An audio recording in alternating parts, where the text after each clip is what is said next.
Please welcome Andrew Morris.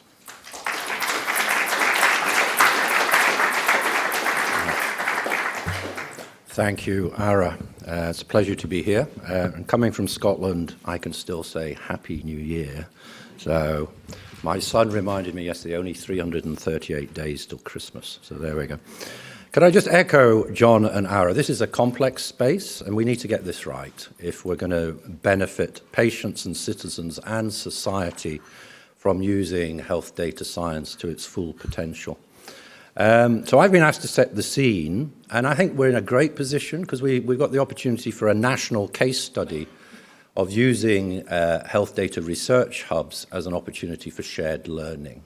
And we need your collective expertise and input into that. So what I'm going to do, I've got 15 minutes. Why are we doing this? We want to gear an entire country for quality healthcare research and innovation through data science. And I talk about a convergence of care and research, and data science can be a catalyst for that. Briefly touch upon the Digital Innovation Hub program, but talk about trust. And you earn trust. And with big data, I think, goes big responsibilities. And there are specific challenges when partners from the public and private sector wish to collaborate together to use health data to create value. But to set the scene, I know many of you have turned down an invitation to Davos today to be with us. But if you had been in Davos, Klaus Schwab, who was the architect 50 years ago, would be talking about the fourth industrial revolution. There's no truth in the rumor that John Tooke remembers the first, which was steam power. We went through automation, electricity. We went to the IT age. I call that the pull age. So when we Google, we pull data. The fourth industrial revolution is around data, analytics, technology in real time. And it is truly disruptive. And it's not just a continuation of the third. Why is that? The rate of change is exponential rather than linear. Secondly, it's affecting every industry in every nation. But thirdly, it is the disruption. It's about how it's disrupting markets. Beals has gone. It disrupts governance, and indeed, it disrupts the underlying fabric of democracy at times. So the fourth industrial revolution is coming into healthcare, and it's our collective challenge to embrace it in a trustworthy way, because it's coming. It's coming. And this is a slide which shows where we are in health. This is from Ara's work at Wish.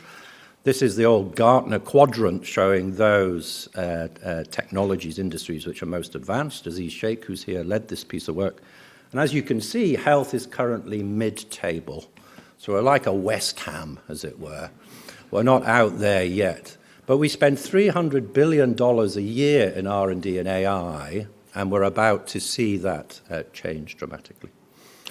So why is the promise here? Leroy Hood talks about 4P medicine, which is predictive, preemptive, personalized, and participatory, enabled by genomics, phenotyping, informatics, analytics, and this new social contract in how we use data at scale. And if we do that well, how does that cascade into the NHS? It will be benefits of disease prevention, earlier diagnosis, drug safety, risk-benefit of drugs, new diagnostics.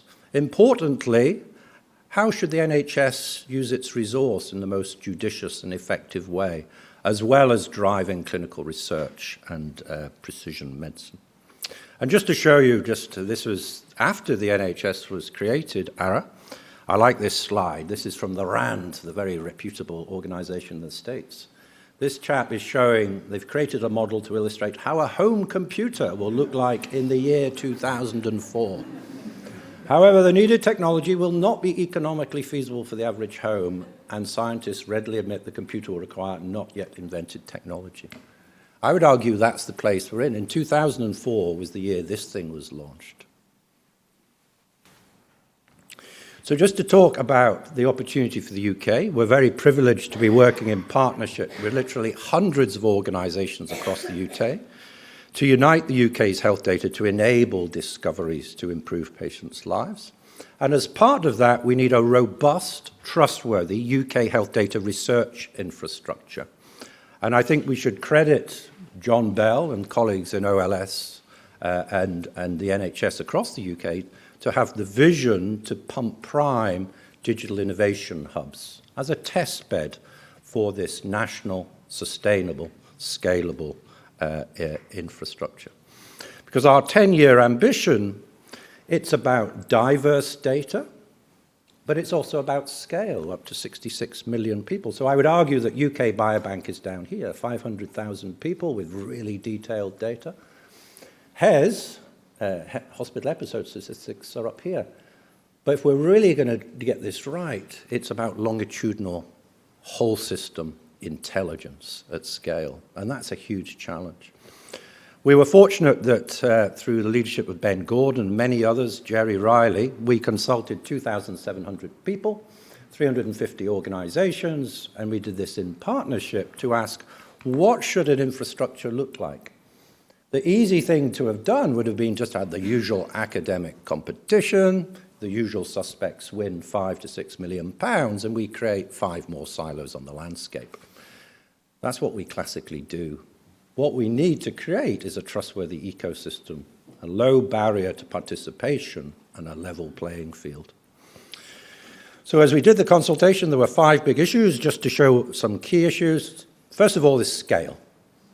This is mortality and blood pressure graph for 5,000 people, 50,000 people, UK Biobank. So scale is going to be important. So that's cardiovascular. What about cancer? This is a thought experiment. Can I thank Piers Mahon for this slide? If, as we know, as we dissect cancer out, we're realizing that what we thought were common diseases are actually a cluster of rare diseases. And Genomics England is really illustrating that beautifully. And most mutation frequencies are down at the 1%. So say we wanted to do a clinical trial of 250 incident cases of common cancers based upon their specific etiological diagnosis. For common cancers like lung, you need 47 million people. For pancreatic cancer, 225 million people. And for rare liver cancers, even more. So this is an international challenge. It's not just, no single institution can do this themselves. Second big issue is data quality. This Flatiron example is often cited, and this is Amy Abernethy, who's the CMO of Flatiron, now Deputy Commissioner at the FDA and chairs our International Advisory Board. She understands data. What she did at Flatiron was doing the hard stuff. Everyone else said that is someone else's problem to solve. What did she do? She curated data on 2.1 million patients and 210 oncology practices to research grade. Everyone thought this was artificial intelligence. It's great.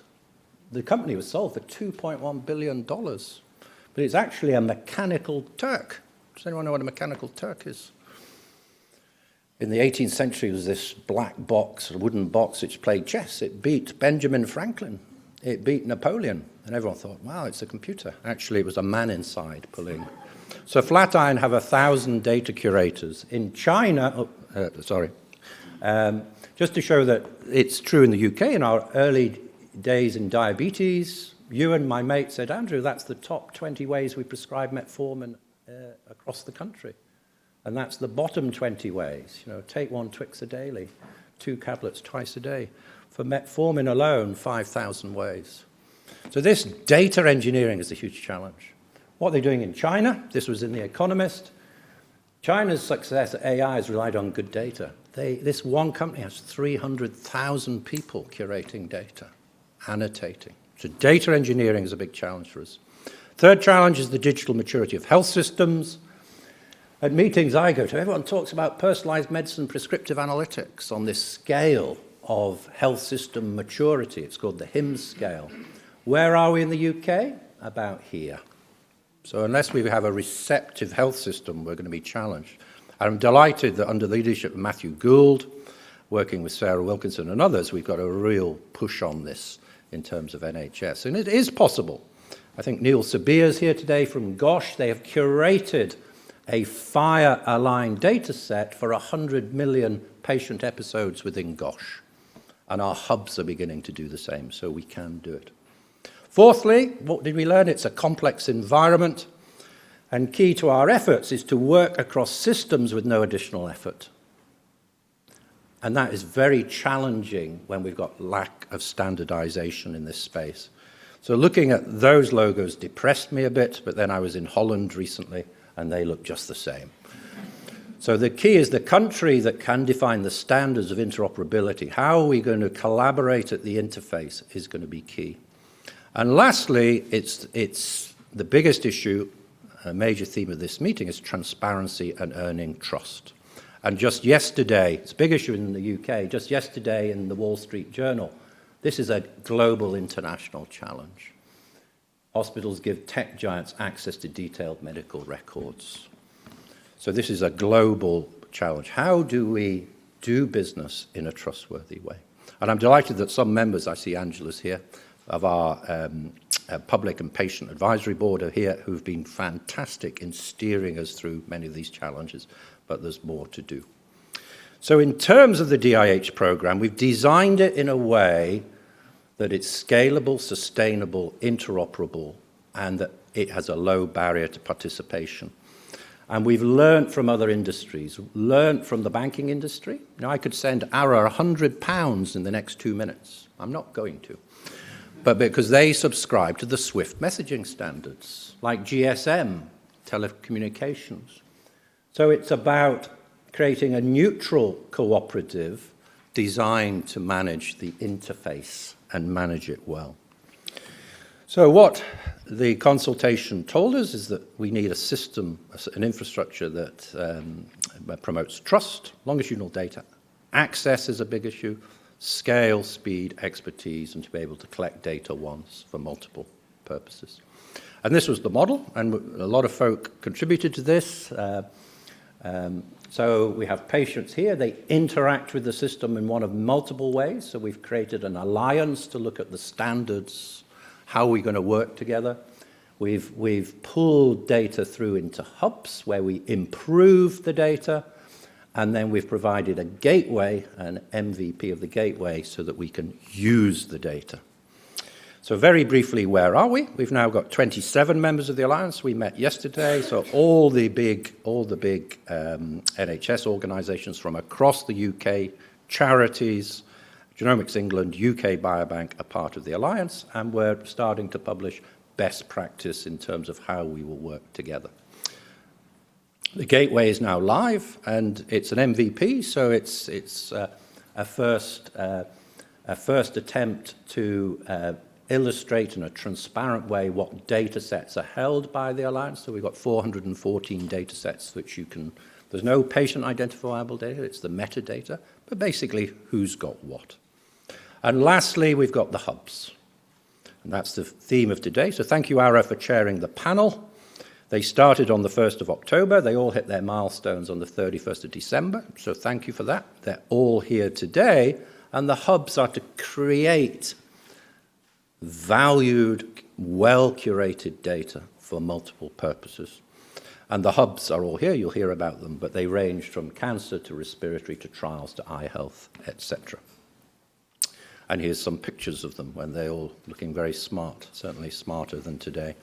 And these hubs do span 110 organisations across the UK, so trying to pull this community together. And there are videos of the hubs if you are interested in them. We have industry partners in the hubs. We have charity partners. We have the NHS partners. We have academic partners. But this is a list of our industry partners. Key to this is that they're really helping us with the data engineering. We don't have 300,000 people to do this. So how do we curate the data in a trustworthy way? No company has preferential access to the data as defined by the principles of participation. And as part of this, I think as 2020 goes, we need to look at how we develop an ethical framework. And stealing from the social science space, they talk about the 5 safes. Safe projects, where there's public benefit scientifically and ethically sound improved. Safe people, accredited. Safe data, which is de-identified. Safe places. No data travel. Trusted research environments with safe outputs. All on a bedrock of public engagement and transparency. We're thinking of a 6th safe, safe cloud, because where would the data be? Just to finish, this is an international challenge. We had Singapore over recently, and they're doing some great work. They've published big data and public-private partnership in healthcare and research. We can circulate these because we do need to look internationally. And one thing from the Singaporean work was an emphasis on transparency. And I think this is a theme of today, that transparency is absolutely key as we move this forward. So to summarize, thank you for chairing our Health Data Science Will Disrupt Medicine. This is a complex space, and how we define value exchange in a trustworthy way is very important. But there's a shared opportunity, there's an opportunity to use shared learning of the Data Research Hub program. And thank you for subscribing today, because this is the start of a regular dialogue of how we do this. As they said in the Wall Street Journal, the new Einsteins will be the scientists who share, so I quite like that. But actually it was Osler, the father of modern medicine. He died 100 years ago.